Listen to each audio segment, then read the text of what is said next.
You're listening to a Mamamia podcast. Mamamia acknowledges the traditional owners of land and waters that this podcast is recorded on. Hello and welcome to Mamamia Out Loud and to our Friday show, where we take a bit of a break from the news cycle and breathe out. Today, friends, is Friday, the 7th of June. I'm Holly Wainwright, and if you missed Monday's show, you'll miss us talking about why it really is finally time to cancel Brad Pitt. And this one got quite a lot of opinions going, should we raise the age of social media access to 16?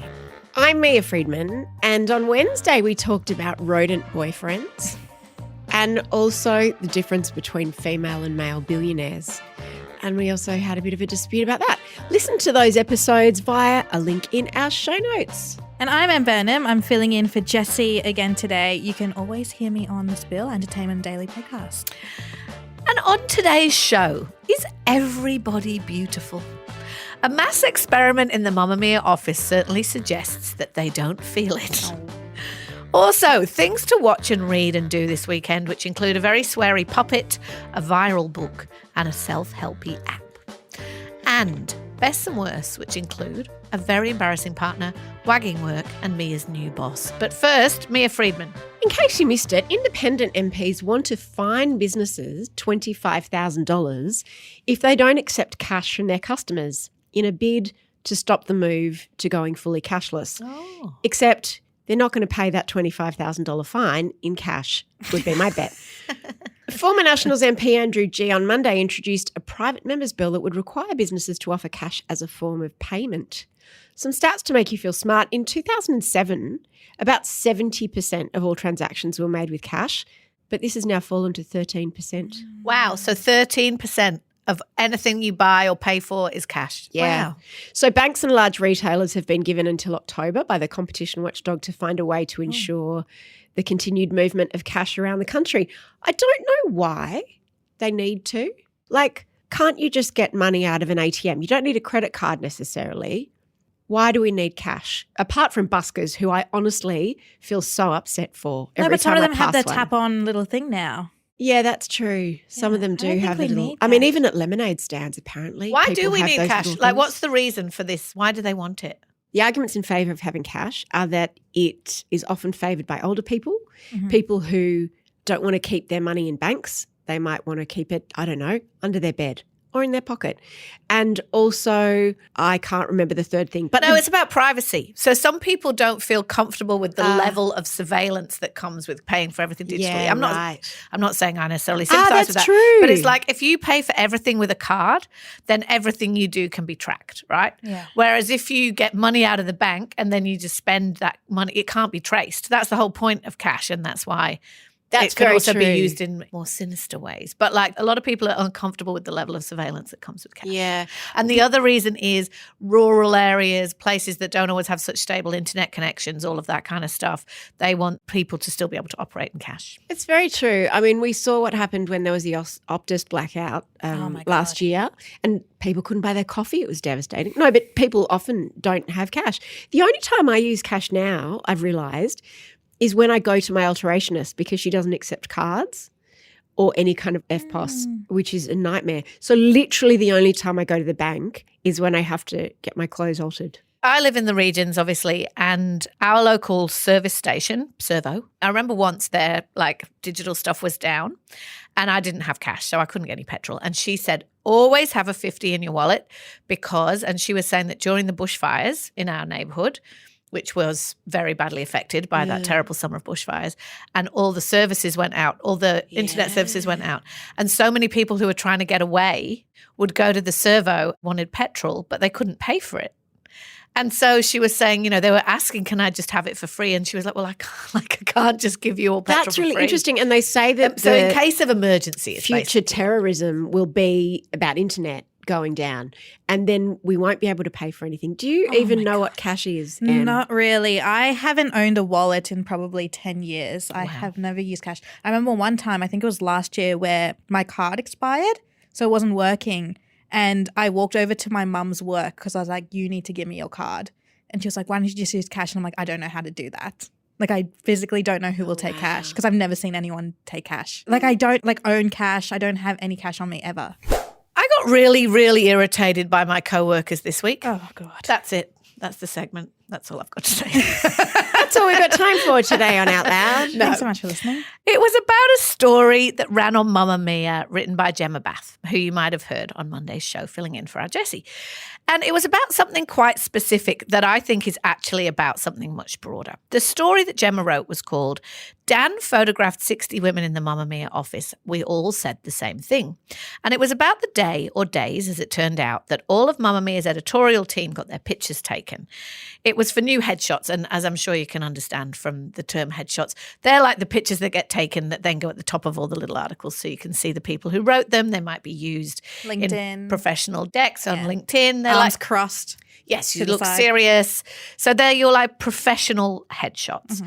And although I know that not everybody's job requires them to have their picture taken like that, think about sort of formal photograph situations, like maybe you're in a wedding party, maybe you're at somebody's birthday, maybe it's the girls' weekend away. Going on a dating app. Going on a dating Yeah, app. that's a You big need one. all of those kind of things. Think about all of those times. Here's Jem talking about the article. The idea for this article was sparked by my own headshot session with Dan, actually, because while I was in the room with him, he was directing me to, lift my chin and look this way. And I made a comment like off the cuff of, oh, yes, because I don't want a double chin. And he kind of sighed and was like, oh, yeah, I've heard that one before. And when I prompted him, he said most of the people, or most of the women that had come into that room today had also said that remark. And we'd all also talked about our wrinkles and our hair sitting the wrong way. And I did a bit of an impromptu interview with him while getting my photo taken. And I realised just how much we all bloody hate ourselves, or how we look at least. And the men in our office, apparently, were in and out of that photo shoot in 2 minutes, didn't care at all about the photos, barely looked at them. And then the women, on average, were getting 60 to 80 shots per person. And then the number one thing we would all say to Dan was, it's not you, it's me. That trope that we're all, people pleasers and it's not Dan's fault. We are all just not good enough. I include myself in that because when Dan showed me the photos, all I could see was the bad stuff. I looked a little bit fatter, a little bit wrinklier than I felt, and I thought my smile was too big. And then when I left the room, I started observing my colleagues, and there were hair straighteners out all over the office. Everyone was touching up full faces of makeup that they don't usually have. We were all spending ages kind of fixing ourselves for our turn. So I knew that there was a story in it, but I didn't realise how hard it was going to be to actually get people to participate. No one wanted to share their headshot with me. I had to basically corner people in the office. They all had horrible things to say about themselves, really mean things. And this is from people that I perceived to be really confident and really outwardly happy in their own skin. I had positive comments from probably 2 people, really, who enjoyed the experience. But then I had other colleagues saying things like their photos were never going to see the light of day. Another one who said that they had a hair appointment especially for it, but they were just trying to pick the least bad shot. I'd love to say that there was a silver lining, good ending to this story, but basically my findings were that even in 2024, we are picking apart our own appearances in agonising detail, and the beauty tropes that we've been marinating in have just as much of a stranglehold on us as ever. So, bit of a downer for your Friday, but after writing this story, I'm trying to be a bit kinder to myself because I looked at my colleagues' headshots and I thought they were all beautiful. So hopefully calling all of this out will make us realise what we're doing and we can all just be a little bit better because we can't be this hung up on a headshot. Em, I'm my so friend, depressed. I heard on the grapevine you were one of the most high maintenance of all of the headshotters. Tell me what happened with you in these photos. I love getting my photo taken. Do you? Yeah, I love it. I love the whole experience What of do you it. love about it? Firstly, I'm not one of those people who's like, oh yeah, I just like threw something on and went to my I put like effort in. I put my makeup on, did my hair, chose my outfit, even though my shirt had a hole in it. It was fine. I just love the experience of just like being there, being in front of the camera, doing like a little quirky thing. I just love it. And I think it's because I don't get it in my everyday life as much as other people. And I think it all boils down to not having a partner. Like there's no one in my life who would just candidly ever take a photo of me. So why did you have to have 2 photo shoots for this? Because I loved it so much. I did it wasn't because you hated your picture. And there was a deeper meaning. So since I was younger, I don't like seeing my photos through someone else's lens. So for me, it's not really the act of taking the photo, it's the editing that happens after it. I remember when I was around 16, I went to one of my friend's birthday parties, and it was like one of those big 16s. She had a professional photographer. And I saw the photos on the camera, and then she posted them all on her Facebook page and tagged us all in it, and they were the edited versions. And I saw that my skin was lightened in the edited versions. What? And I immediately went, I look so good. Like I look really good. And from then, all my Instagram photos, I'd always lighten my skin a little bit when I edit it. And then I went through this whole thing and I was like, this is a bit fucked up what I'm doing. Yeah. So now I always think like I just don't like someone editing my own photo. So that's where whenever it's a professional So do you photo, mean like, because the way that this works is that obviously the photographer in the room takes like lots of pictures, then whittles them down to like a few pictures. I mean, I don't know if this is exactly how this works, but it's often how it works. Yeah. And then you go, I like that one, not that one. You're like, you want to edit them down. Yeah, or I'll just like save the raw version. I don't like my photos to be edited. Right. Like, Do you mean retouched? Yeah, When that's you what say you mean. edited, do So, you mean retouched? like brightened. I don't like any like hues going like Mia's haywire. like that too. And that's why. That's the reason why. Yeah. Otherwise, the whole actual taking photo experiences I love. So you were you're an having outlier. so you got your picture taken twice because you liked it so much and you liked the picture that you got in the end. Yeah, I love the picture, but I also wanted something different because I was like, this is a fun experience. Let's do it again. And I got the girls in the office to do my makeup, hair, take the photos. You're a freak. I know. I say that with all my love. No, you're an outlier is what I mean, because that's unusual, right? Most people hate getting their photo taken, including me. When I was listening to Gemma talk about it and reading her article, I was like, why is this a surprise? She nailed it. And when I was thinking about why it is, it's because having your photo taken is a very vulnerable moment because you are submitting consciously or unconsciously to measuring yourself next to the beauty standard that there is for women. And guess what? Not a single one of us, even Margot Robbie, matches up to that standard, meets that standard. That's because that standard is so unrealistic. It's so face-tuned. It's so, retouched, whatever you want to call it. It actually isn't a human person. So I think that there is a vulnerability in that. And there's also you're going to fail going in. Like it's a test that you cannot win. Do you really think that all of us, all ages, shapes, sizes, all the different things, we are all trying to be Margot Robbie in our head? No. Pictures? I don't mean Margot. I mean that even Margot Robbie feels that way. I don't mean that we're all trying to look like Margot Robbie. But I mean like that. When I say that, I mean that beautiful. We're all trying to look like a beauty standard that is overwhelmingly light-skinned, thin, young, flawless, big lips, all these different features. I'm not trying to look like that. But then why don't you like pictures of yourself? I don't mean every single one of those things, but for you, what do you see when you look at a picture of yourself? Did you enjoy having your photo taken? I don't love having my photo taken, although I don't hate it because it's part of my job and it happens a lot, right? Which I know sounds like a bit wanky, but it's true. Like we get our pictures taken for the show, we get our pictures taken for a portrait, we get our pictures taken to promote the show on social every day. Yeah. So I have become much less precious about it. Yeah. I used to be Exposure therapy. much more precious about it. Because one of the reasons why I found this really interesting that Gemma found that all these women hated looking at pictures of themselves and thought they looked awful is I was surprised for the same reason that she was. I know you say you're not surprised, Mia, and I'm sure you're right. Because to my mind, we've lived for however long now in this much more body confident culture. So all these mostly young women who are out there, they're mostly younger millennials or Gen Zs. They are much more visible than we ever were at that age because they take pictures of themselves endlessly. Everything you do, you're having your picture taken, right? So what do they then do with those pictures? Well, exactly. But what I mean Filter is, the shit out of them. no, they don't. These girls don't do that at all. But they do get editorial approval of those pictures. Do you know what I mean? Like selfie culture and growing up in selfie culture means that you get to choose which pictures you put up, right? Yeah. So that's the difference. But they are much more photographed and visible than we ever were growing up. They're much more familiar with their faces, their angles, what they like, what they don't like.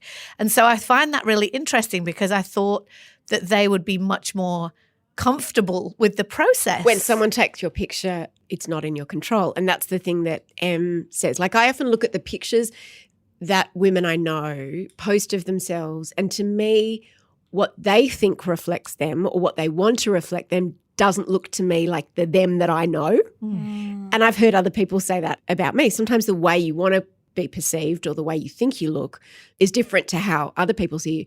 But to me, what you said just then, Hol, is at the crux of this, because I think it is a very specific trap that we are now in. We're being punished twice in many ways, because the whole body positivity movement and this idea of everybody is beautiful and beauty, you know, you're beautiful and everybody's beautiful and you're beautiful without makeup and you're beautiful when you're old. And that scene in the Barbie movie where Margot Robbie, of all people, looks at that old lady at the bus stop and goes, "You're so beautiful. I know it." that's bullshit. No, it's not bullshit. Do you know why it's bullshit? Because it is gaslighting us that we marinate in a sea of beauty standards for women. And that to say that that's not the case is deluded. But we're also like posting these same photos on our Instagram. So you're saying like the photos that you post of yourself on your Instagram, you don't think any of them you look really good in? Show me the proof that everybody's beautiful. Show me how society confirms that message. I think that what that idea is, that everybody's beautiful is bullshit, is buying into something that's being pushed on us about what beauty is. And what we all actually know is that everybody is beautiful. Like, you know very well that when you love someone and you like someone, they are more beautiful to you. What the whole point of that thing of Barbie looking at the older lady with the wrinkles and going, "You're beautiful," is deliberately subversive, because they are. Like, your grandparent with their wrinkly skin and their crepey hands is beautiful to you because you know who they are. So I think if we're pushing back on the everyone is beautiful idea, then we're just buying into the narrow beauty standard that only belongs to 0.09 of the population. I just feel like it's tricking us. And I agree with what you're saying. Like, people who society doesn't confirm are beautiful to me. But then what does that mean? As the person who your child might think is beautiful, or your partner or your friend or your dog, if every message that you get from the rest of society in every waking moment of your life is that you are not beautiful because you do not conform to this beauty standard that is impossible for any woman to conform to, right? It then just means that you're failing twice because you feel bad about it, that you're not meeting the beauty standard, and then you're told, no, but actually you are beautiful. It's like, well, but why should I believe you? How can I believe you that I'm beautiful? I don't think it's that deep. I honestly think like sometimes I just feel really good, so I want to post a photo on Instagram so my ex-boyfriend will see it and he sees it every day for the rest of his life. I honestly think I look at photos of myself on my Instagram more than any other person because I just want to see it from other people's perspective. I'm like, yep, that person will think I look good. Yep, that person will think I look good. I don't think it's that deep of me going, am I beautiful? Am I not beautiful? So you really only consider what you look like through the lens of what other people think you look like? Yeah. On Instagram, yeah. But if I'm taking like a professional shot and I'm posting it myself, sometimes I'm like, no, I want to look like how I feel like I want people to perceive me. But when you look in the mirror, do you go, I'm beautiful? No. Who does that? That's what I mean. If the body positivity movement, of which I'm a big supporter and proponent, but if it's been so effective and done so much for women, why are we all having more surgery than we ever have? Why are we face tuning and filtering and doing all of those things for our photos? Why? Just because I see myself and I'm not saying I'm beautiful doesn't mean I'm also saying I'm ugly. I'm just like seeing myself and I'm like, okay, yeah.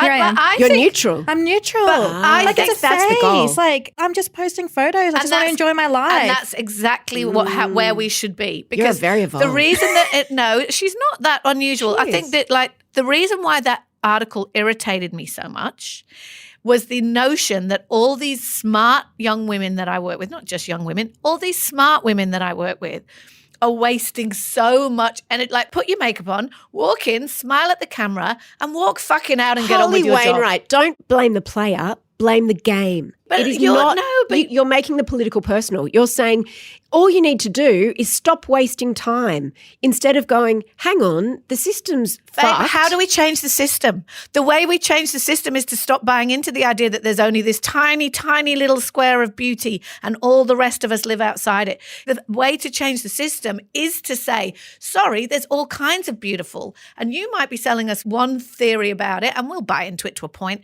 We are all beautiful and all those women are. And I mean, you can go and put your lippy on and everything. I'm not suggesting that you just roll in out of bed and because we're all trying to project an image of ourselves, particularly in a professional situation that we're comfortable with.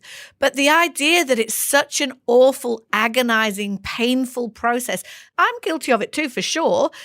But it's that thing of every time I'm with my friends and we have our picture taken because it's somebody's 50th or it's somebody's, whatever event, someone will always say, I don't want to go on the end. I don't want people to see my arm. I don't want people to see my stomach. I don't want people to have my thing. And we all, as Gemma says in this story, are in such a cycle of self-hatred. The answer to it is not to let go of the idea of beautiful. The answer to it is to expand the idea of beautiful.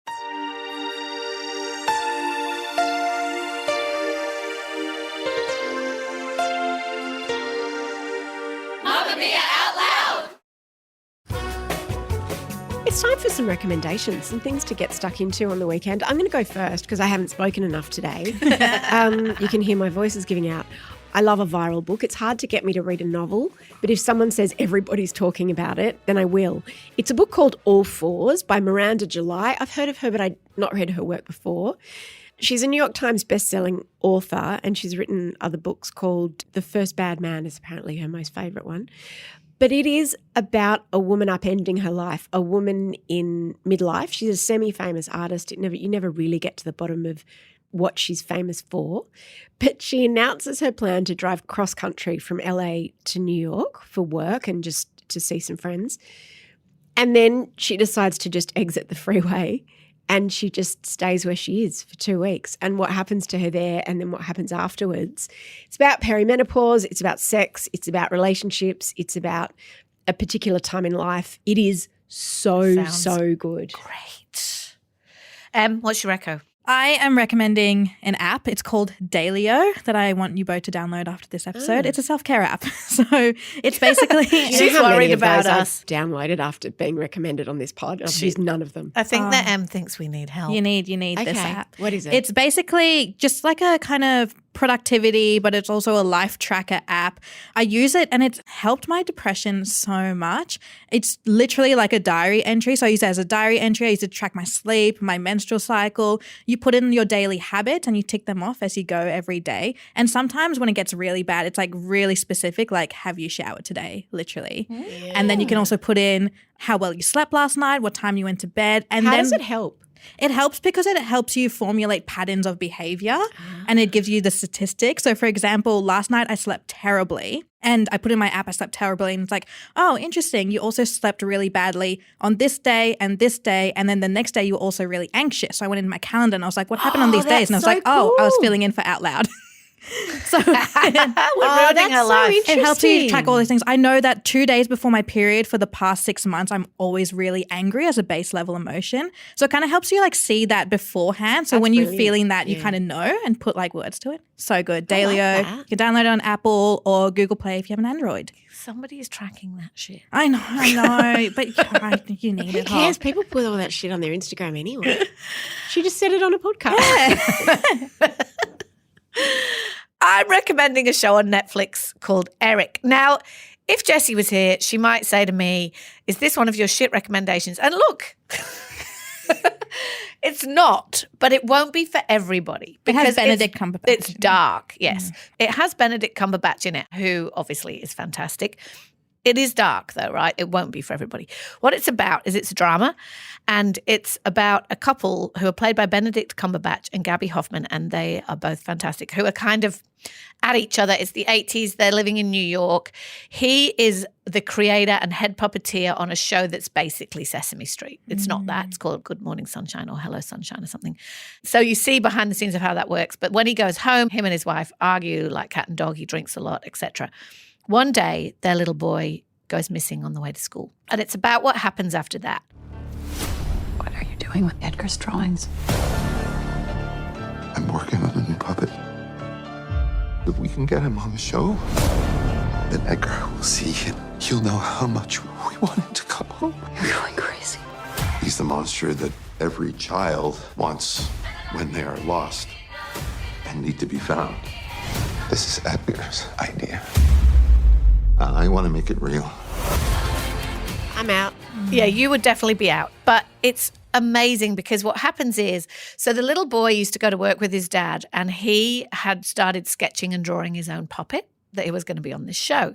And Cumberbatch's character starts losing it, obviously, because he's in a state about trying to find his son, and decides he's got to create this puppet and put it on the show and it will like bring his son home. But because at the same time he's having a mental breakdown because his son's missing and he's drinking straight vodka all day, this puppet kind of comes to life and appears to him. So it's really weird. It's really interesting. It's one of the most original shows I've seen. Along the side, you've got the investigation of obviously what happens to the son. It's very like New York 80s. Brent and I just kept saying to each other, nobody seems very bothered that this kid's gone missing. The parents do, obviously, but it's like there was a period in American history where kids were on the side of milk cartons. Yeah, missing kids. And the missing kids, whether it was as common as the media reported it to be or not is a bit disputed, but it was a thing. And it's set in that time. And it's just a really original, weird, button-pushing show. Cumberbatch is amazing. Gabby Hoffman is amazing. I like her. I remember her from Transparent, if you watch that. Do you know this is number one in Netflix in lots of countries around the world, and it is actually written by Abby Morgan, who wrote The Split. Yes. And I'm a massive fan of hers. Really original, just very different. She's very clever. So writer. we're really enjoying it, but as I say, it might give you nightmares. Outlouders, if you want to listen to us every day of the week, you can get access to exclusive segments on Tuesdays and Thursdays by becoming a Mamamia subscriber. Follow the link in the show notes to subscribe and support us, and a big thank you to all our current subscribers.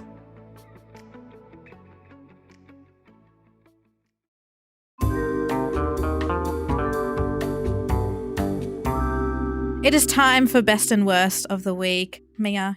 So my worst of the week is something that happened first on Sex and the City, or was made famous on, and Just Like That, actually, the last season. Do you remember when Charlotte had a flash period when she was wearing the white Oh, yes. dress? I had a bloody flash period. Yeah, because I'm meant to be in menopause. I got home and had blood all down the back of my tracksuit pants. And I'm always like, don't people feel it? I don't know why I didn't feel it. And no one said anything, and I'm now so embarrassed because I was like walking around. I would be so freaked out if that happened now because I'm not having periods anymore. I know. That would freak me out. I know. It was not ideal. I've had it happen to 3 women. I know 3 women. Yeah. Which happened to them in public. And they were like, it's embarrassing because I feel like I've just got my period for the first time. Like I'm a Correct. 10-year-old girl. You're like, I'm 52. How have I still got blood on my clothes? Anyway, so that was my worst.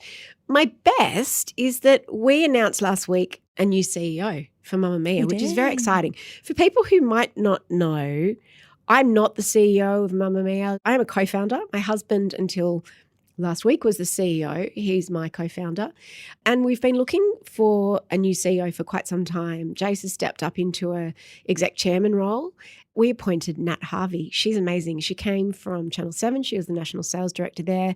She's been here for a few months in a different role, and she has been handed the reins. And I'm very excited. Is she your boss? Are you It's a really nervous? great question. We're kind of each other's bosses because Jason and I, still own the company and are responsible for it. But I'm running things past her, and it's really interesting. It's like she's got to put her stamp on things. I'm like, how do you want to do this? And how do you want to do that? And I'm just thrilled also that I don't always have to sort of be, because Jace was never the face of the company. That sort of more fell to me. And I never wanted to be that. I just want to be able to do my thing. So I'm very excited. She's got so much energy. Yeah, she's She's amazing. cool. Yeah, she's terrific. I think she's maybe 40. So I'm older than her. She's my boss. I'm kind of her boss. But I just love being told what to do. So I'm very excited. I can tell you what to do if Congratulations, you Nat want. Harvey. You can. I always listen to you, I'm Em. open to it. Go, Em. My worst was recently I turned 28. Oh, man. And Is that Saturn return or is that 27? it's Saturn return. I thought so. Uh-oh, you better put that in your freaking tracking app. My Saturn's returning, screwing up my life. I think it's between 28 Just and sets 31. the app it on happens. fire for the whole year. Just force quit. Can't get in. It is the first birthday of mine where I felt like I can't be excited for. Why? It's a great age. I don't know what it is. Firstly, the biggest thing, which I don't know why I have an issue with, was no one got me a birthday cake. Oh, dear. I didn't have a single birthday cake on my birthday. And What's I your mother celebrated. doing? What's your mother doing? Listen to me. Mum, what's going on? Porges, I had a your dinner mum. with my friends and my parents and a few other friends, a few different celebrations, not no one cake. cake, not one cake sweet. inside. Gotta be a cake. And I was more embarrassed that I didn't have a cake. And I was kind of like annoyed at my friends and family for not telling me they weren't bringing a cake so I could bring my own cake. My mother-in-law baked her own cake for her birthday. I would have last done week. that. I just assumed someone would tell me. She said I felt like cake, so I made one. I was like, oh, I'm so sorry. She goes, no, it's fine. She's a much better cook than any of us. She's taking it better than I've taken. Are you feeling bad about 28? Is that what you're telling me? Yeah, I'm feeling bad about being 28. I feel like it's also when you're single alone, it feels like I'm forcing people to celebrate me. Like You've I'm got the one lots who, of friends and you've got a lovely close family. Don't yeah, they but want I'm to the one celebrate who you? had to like book the dinner. I'm the one who had to like tell people, are you 'cause you're not free a this kid day anymore. to come have dinner to celebrate me? It's so weird. yeah. I feel so weird about it. So need because a your Nicole. parents don't organise it, your No. partner doesn't organise it, No. all the guys that you're dating don't organise it. No, together. not one of them. And I've been with one for like a month now. Like, come Okay. on. A whole So I'm month. like, is this why I need to be in a relationship? Because I just, maybe I'll do it for the birthday next year and then. Yeah. But yeah, anyway. They'll make you a cake. Anyway, my best is straight after my birthday, literally the day after, I got the flu and I got a week off work. Oh, wow. God, you must love your job.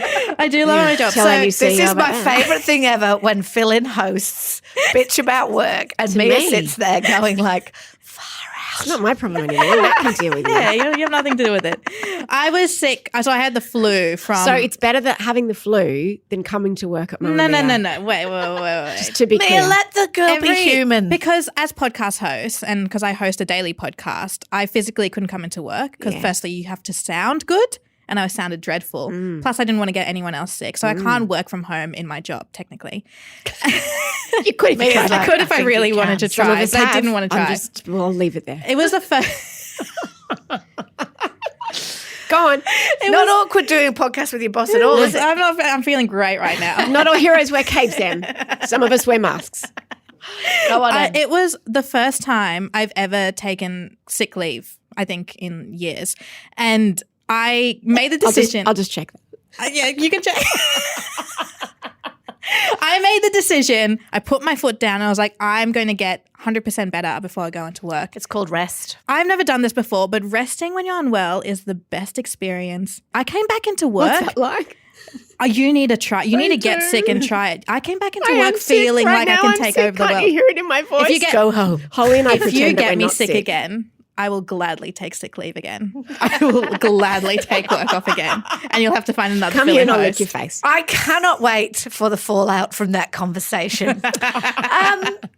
My worst, we've kind of touched on this on the show before, but the arrogance of voice notes. My God, you people, not you people here. There's someone in my life at the moment who keeps sending me voice notes. Oh, I don't like that. And do Do they not know you get paid to do this? This You can't is- be sending voice notes for free.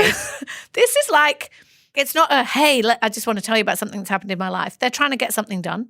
And every time I open my thing, there's a freaking voice note there. And I'm doing things. I'm busy. I'm trying to multitask. And I have to listen to this thing, go and find my bag, find my bloody AirPods, make sure they're connected, no, send me a text message like a proper human just saying, hey, is this day okay? Like, yes, it is. I don't want to hear your voice note. The arrogance of thinking like, people love to bitch about phones. I'd rather she just called me. Just call me and we'll sort it out. Put the phone down, move on. I'm not You know what I doing mean? that. I feel like you're saying two different complete. Like, what's the difference between a phone call and a voice note? Because I have to, I get to choose whether or not I answer the phone. But then on the phone, we can have this thing called synchronous. Is that what we're calling it? Synchronous. Synchronous communication, where we can solve an issue there and then.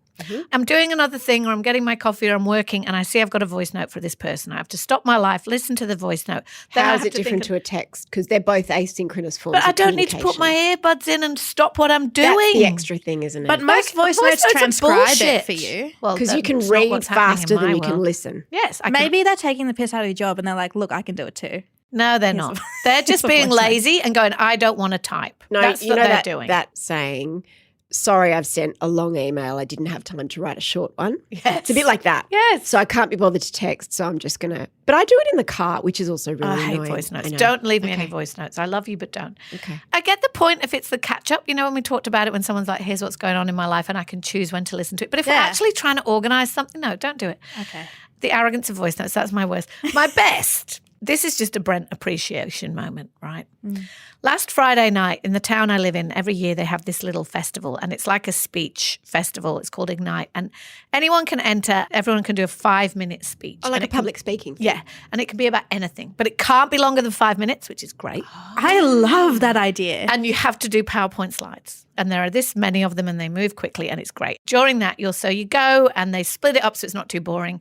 And there's wine and there's noodles and, you know, and that's basically clever. you sit and I watched a talk about like everything from design to ADHD. The ADHD speech was great. It was called, Do I Have ADHD or Am I an Asshole? It was fantastic.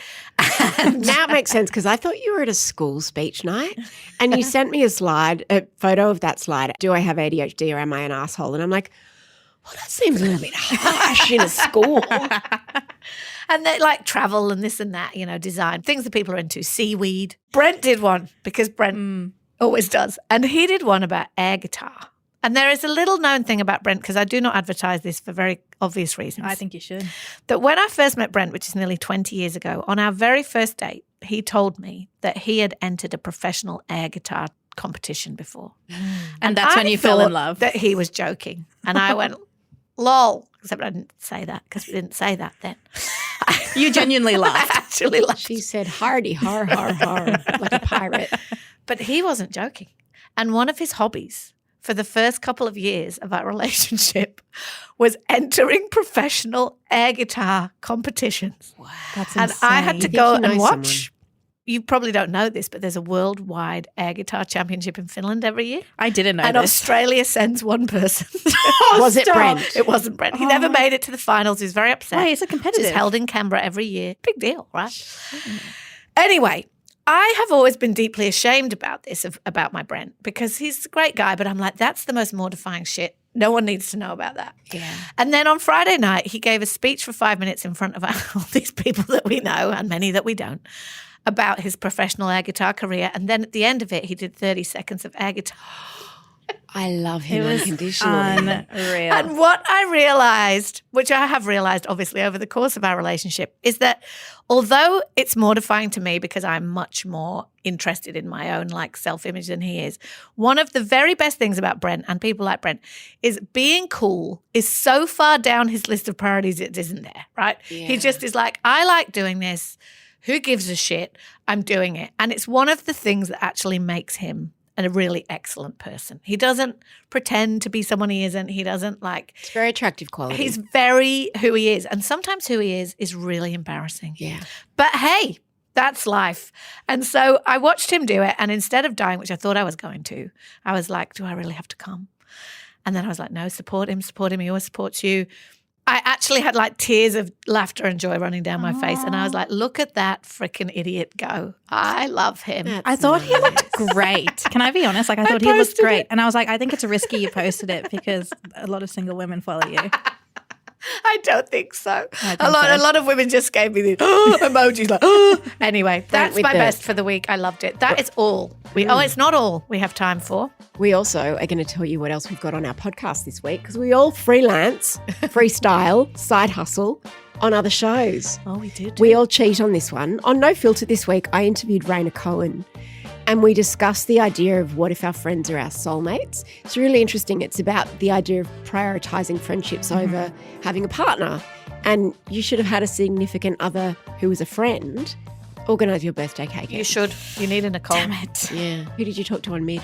I talked to Catherine May, who is an author, a British author who I love because she wrote a book called Wintering that went really nuts during the pandemic. You always speak about that. It was about rest and burnout. So you would have liked it, Em. God, I'm popping it this episode. But no, it was about burnout. And she has a very clear way of defining burnout, which is what happens to you when you consistently deprioritize your own needs. And a lot of midlife women obviously are doing that. They're caring, they're working, they're caring, they're working.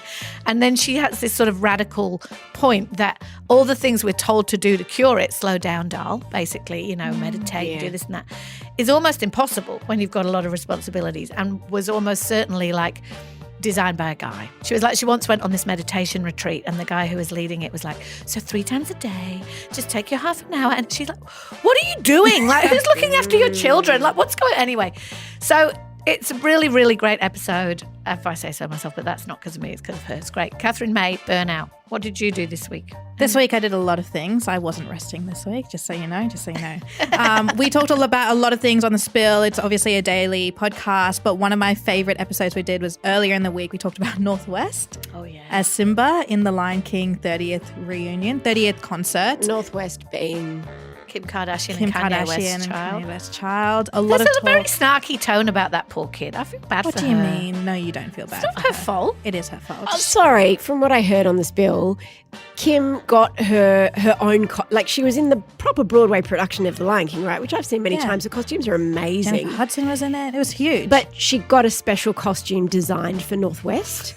So Northwest looked like she was in a completely different show. Northwest was allowed to every pick other her own character. costume. I mean, crikey. But this is North's fault. Anyway, Anyway. 10. Anyway, we talked about Northwest, biggest Nepo baby out there right now. She's not even trying to hide it, and the secondhand embarrassment I got from her performance. That is all we have time for today. I think we've talked a lot for Friday. It's been very fun. Thank you to you, Em Thank you for Vernem, having for me. filling in for Jessie. You've been great. Go have a lay down, Em. Thank you. I'm going to log this in my app tonight. Take a just so you know. rostered day off.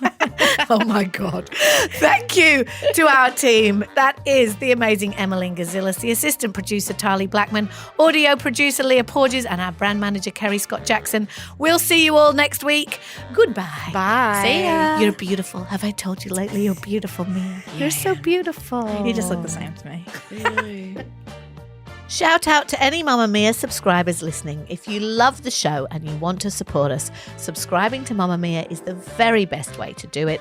There's a link in the episode description.